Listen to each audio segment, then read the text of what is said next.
ചന്ദനം വേണം.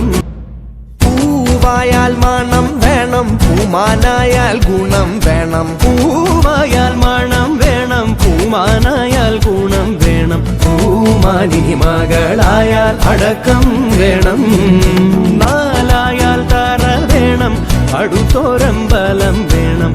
ആനിന്നു ചേർന്നൊരു കുളവും വേണം.